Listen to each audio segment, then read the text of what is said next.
Assalamualaikum warahmatullahi wabarakatuh. Perkenalkan kami dari kelompok Blumat FC ingin mempresentasikan sebuah proyek kami yaitu TBC di ASS.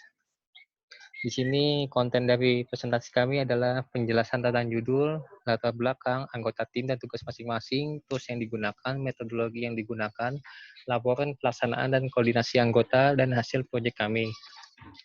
Dan ini anggota tim kami, saya sendiri namanya Rizky Jonas Labu, NPM 14.02017-135, dan teman saya Fajar dan Disaputra, NPM 169. Dan saya Stephen Aldo, NPM 140-2017-191.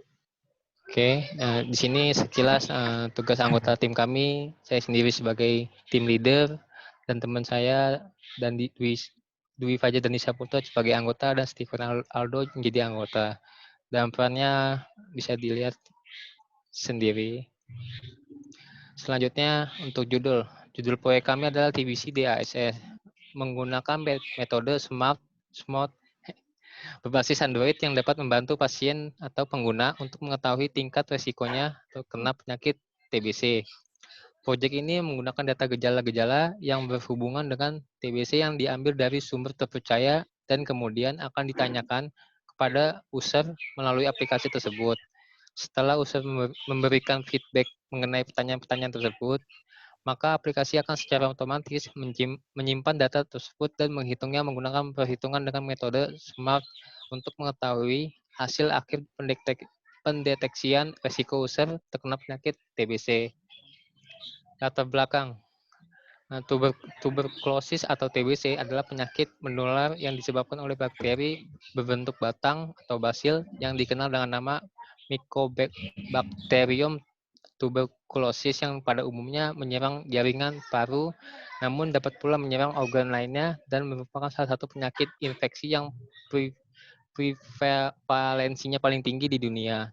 Di Indonesia, TBC merupakan masalah utama kesehatan masyarakat dengan jumlah menempati urutan ketiga terbanyak di dunia setelah India dan Cina, dengan jumlah sekitar 10% dari jumlah total pasien TBC di dunia. Pengobatan TB dapat dilaksanakan secara tuntas dengan kerjasama yang baik antara penderita TB dan tenaga kesehatan atau lembaga kesehatan, sehingga penyembuhan pasien dapat dilakukan secara maksimal. Berdasarkan permasalahan tersebut, maka kami berupaya membuat suatu sistem informasi yang dapat membantu masyarakat dalam mengenali, mendeteksi, dan memberikan solusi mengenai penyakit TBC. Diharapkan juga sistem informasi yang kami buat dapat terintegrasi dengan pakar-pakar TBC dan dapat membantu para user untuk rutin meminum obat-obatnya ketika sudah melakukan tindak pengobatan dengan memberikan jadwal rutin setiap harinya. Selanjutnya akan dijelaskan oleh Stephen Aldo. Ya. Nah, di sini ya. Jadi di sini terdapat tools-tools yang kami gunakan dalam mengerjakan kegiatan proyek kami. Yang pertama, kami menggunakan Trello. Trello ini adalah aplikasi project management yang dapat membantu kami dalam manage proyek kami. Kemudian ini terdapat Adobe XD. Kami menggunakan Adobe XD untuk membuat desain, terutama untuk desain mockup yang akan digunakan untuk gambaran sebagai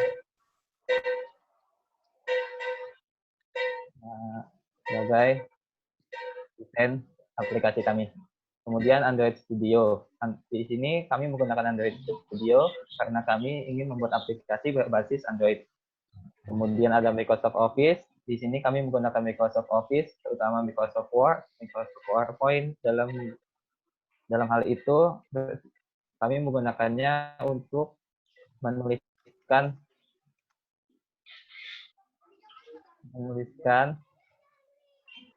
laporan-laporan yang kami buat.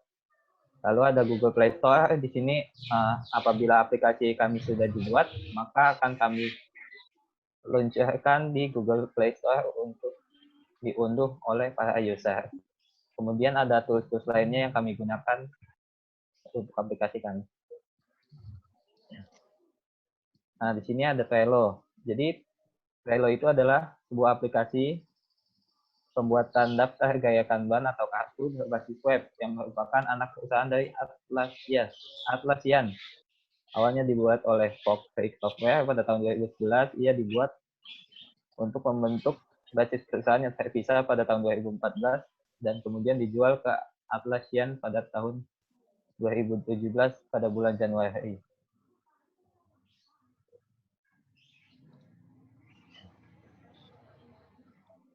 Ya, di sini ada beberapa keunggulan Trello. Yang pertama, pada Trello kita bisa membuat to-do list dengan tampilan card dan board. Lalu kita dapat mengatur jadwal pengingat, kita dapat melihat notifikasi, dan kita juga dapat menentukan color by mode.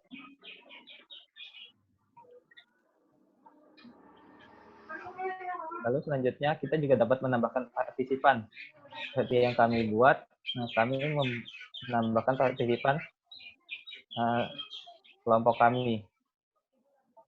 Lalu bisa melihat jadwal yang akan dikerjakan, melihat jadwal yang sedang dikerjakan, dan dapat pula menambah list baru yang akan kita kerjakan nanti. Nah, di sini ada screenshot agile mode dalam aplikasi Trello desktop. Ini adalah agile board, aplikasi Trello yang kami buat. Seperti yang bisa dilihat di gambar. Jadi untuk yang hijau ini, itu adalah sesuatu yang sudah kami kerjakan. Untuk yang kuning itu sedang kami kerjakan. Untuk warna oranye ini adalah sesuatu hal yang terkendala. Lalu untuk yang merah itu adalah progres yang belum kami kerjakan. Selanjutnya akan dibahas oleh Dwi Fajar dan Di. Ya, untuk metodologi yang digunakan, kami menggunakan Agile Development Methods, adalah sekelompok metodologi pengembangan perangkat lunak yang didasarkan pada prinsip-prinsip yang sama atau pengembangan sistem jangka pendek yang memerlukan adaptasi cepat dari pengembang terhadap perubahan dalam bentuk apapun. Agile Development Methods merupakan salah satu dari metodologi pengembangan perangkat lunak yang digunakan dalam pengembangan perangkat lunak.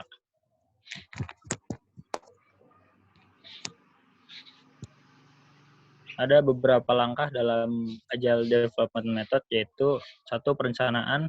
Pada langkah ini, pengembang dan klien membuat perencanaan tentang kebutuhan dari perangkat lunak yang akan dibuat. Yang kedua, ada implementasi, bagian dari proses di mana programmer untuk melakukan pengkodean perangkat lunak.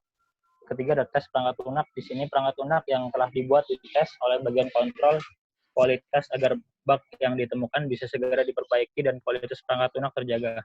Yang keempat ada dokumentasi. Setelah dilakukan tes perangkat lunak, langkah selanjutnya yaitu proses dokumentasi, yaitu untuk mempermudah proses maintenance ke depannya. Yang deployment, yaitu proses yang dilakukan oleh penjamin kualitas untuk menguji kualitas sistem. Setelah sistem memenuhi syarat, maka perangkat lunak siap di-deploy. Yang keenam ada pemeliharaan. Langkah terakhir yaitu pemeliharaan. Tidak ada perangkat lunak yang 100% bebas dari bug. Oleh karena itu, sangatlah penting agar perangkat lunak dipelihara secara berkala.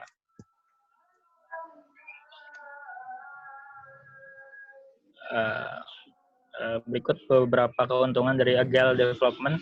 Ada menambah produktivitas tim, menambah kualitas dari perangkat lunak, menambah kepuasan dari klien, yang terakhir menghemat biaya.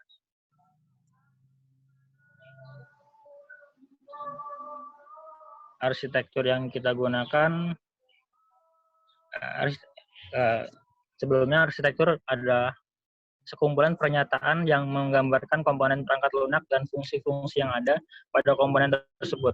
Ia menggambarkan struktur teknis, batasan-batasan, ciri-ciri, serta termuka pada komponen-komponen tersebut. Arsitektur merupakan rancangan fisik sistem yang dan oleh karena itu membutuhkan rencana yang matang pada saat pembuatannya.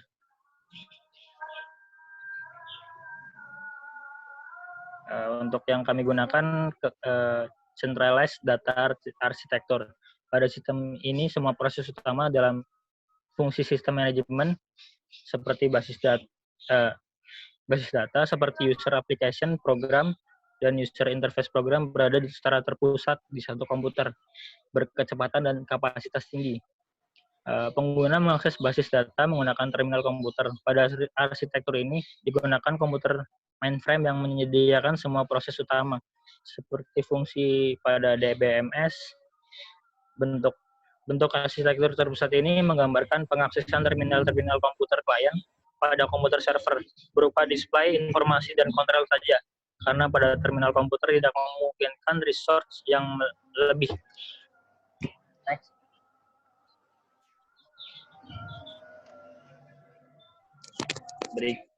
Berikut keunggulan dari centralized data architecture, yaitu yang pertama mengurangi data yang berulang atau redundansi data karena data dikelola dalam satu tempat yang penyimpanan. Kedua, ada pengawasan dapat lebih dikontrol. Ketiga, data lebih memiliki integritas yang lebih tinggi.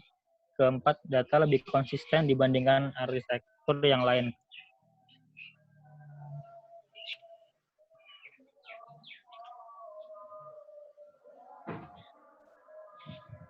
Ya, berikut adalah use case model survei yang kami gunakan.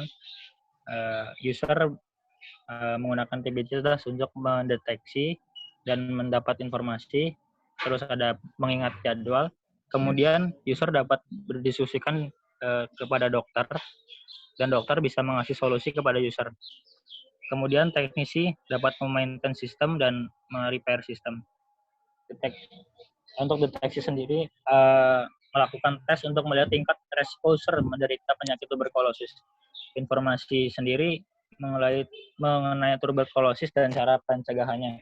Untuk pengingat, menyetel pengingat untuk kunjungan klinis dan jadwal minum obat, diskusi dan solution, berdiskusi dengan dokter dan menanyakan solusi mengenai tuberkulosis, dan serta dokter memberikan solusi terhadap pertanyaan yang diberikan oleh user. Oke, selanjutnya akan saya lanjutkan. Di sini laporan pelaksanaan dan koordinasi anggota. Di sini statusnya masih plan 2 minggu, aktualnya 3 minggu. Progresnya itu adalah sudah dilakukan pengerjaan sekitar 90%. Outputnya itu adalah data tersebut akan digunakan untuk menentukan bobot-bobot tiap atribut yang kami gunakan untuk menentukan dugaan yang kuat dalam pendeteksian penyakit TBC pada pasien. Untuk pembuatan desain UI UX aplikasi, activity date-nya plan-nya 3 minggu, aktualnya 3 minggu, progresnya sudah dilakukan pengerjaan sekitar 95%. Output yang dihasilkan adalah desain aplikasi yang simple, mudah dipelajari, user-friendly, dan sesuai dengan fungsionalitas yang diharapkan dengan syarat bahwa pengguna terbiasa menggunakan smartphone. Lalu penerapan fungsi pada aplikasi. Plan-nya itu 4 minggu dan aktualnya 3 minggu. Progresnya adalah sudah dilakukan pengerjaan sekitar 50%. Outputnya adalah menghasilkan output yang berupa hasil dugaan terkait penyakit TBC yang dilakukan terhadap pasien, pemberian informasi, dan solusi berupa tindakan terkait hasil diagnosa yang telah dilakukan, dan pengingat jadwal minum obat pasien. Selanjutnya, peluncuran aplikasi tahap awal atau beta. Plan-nya 4 minggu, aktualnya 3 minggu. Untuk progresnya itu menunggu penyelesaian penerapan fungsi pada aplikasi. Outputnya adalah mendapatkan feedback berupa bug atau kekurangan yang masih terdapat dalam aplikasi. Finishing project-nya, plan-nya 2 minggu, aktual belum dikerjakan. Progresnya itu menunggu hasil feedback dari user terhadap peluncuran aplikasi tahap awal. Outputnya adalah aplikasi telah diperbaiki dan sudah siap dirilis. Aplikasi akan segera disebarluaskan kepada masyarakat luas. Selanjutnya akan dilanjutkan oleh Stephen Aldo. Ya, jadi di sini terdapat mockup desain tampilan aplikasi kami. Untuk di sini awal ini adalah tampilan awal, di mana ketika kita membuka aplikasi, maka tampilan inilah yang akan muncul. Di sini ada dua menu, yaitu login dan sign up.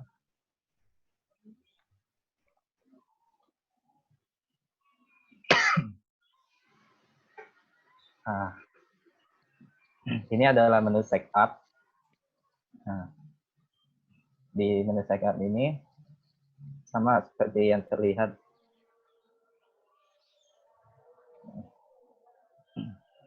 Untuk register.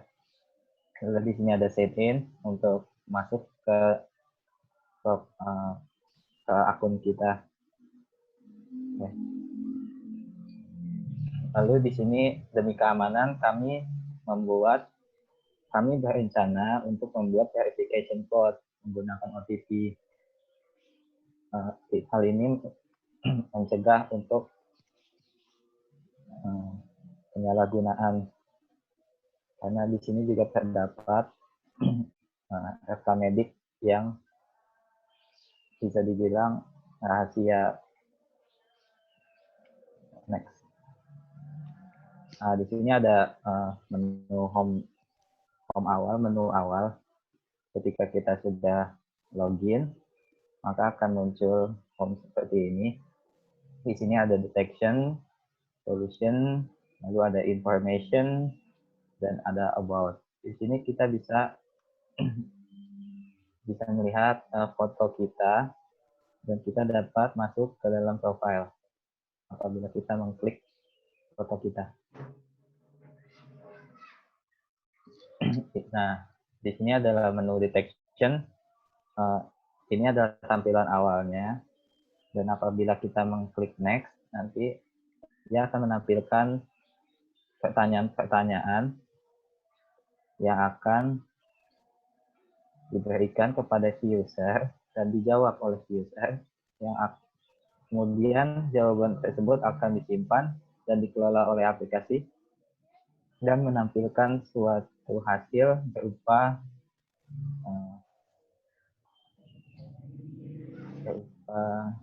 beberapa persen pasien tersebut atau user tersebut terkena tuberkulosis. Lalu di sini ada prevention atau pencegahan. Di sini terdapat berbagai macam pencegahan yang dapat kita lakukan untuk mencegah penularan penyakit tuberkulosis.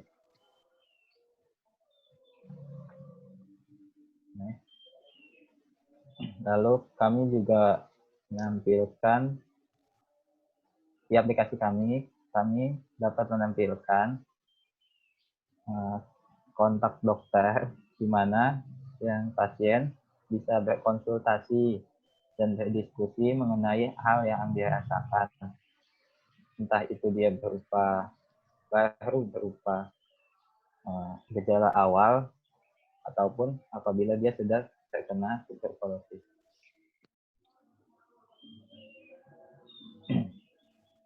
Nah, lalu di sini ada schedule atau di sini ada schedule. Jadi di schedule ini kita dapat menambahkan schedule, di mana schedule itu nanti dia akan mem-pop up atau akan memunculkan notifikasi di mana apabila hari tersebut di jam tersebut user ini mempunyai schedule untuk misalnya pergi minum obat atau terdapat jadwal kunjungan dan janjian ke dokter. Nah, lalu ini terdapat profile. Di sini kita terdapat profile di mana kita dapat menambahkan nomor telepon, kita juga dapat menambahkan about me atau sesuatu tentang kita yang mau kita sampaikan atau mau kita tuliskan. Kita dapat ada schedule apabila kita ingin melihat schedule kita. Appointment itu seperti jadwal janjian dengan dokter. Lalu kita juga bisa logout di bagian ini.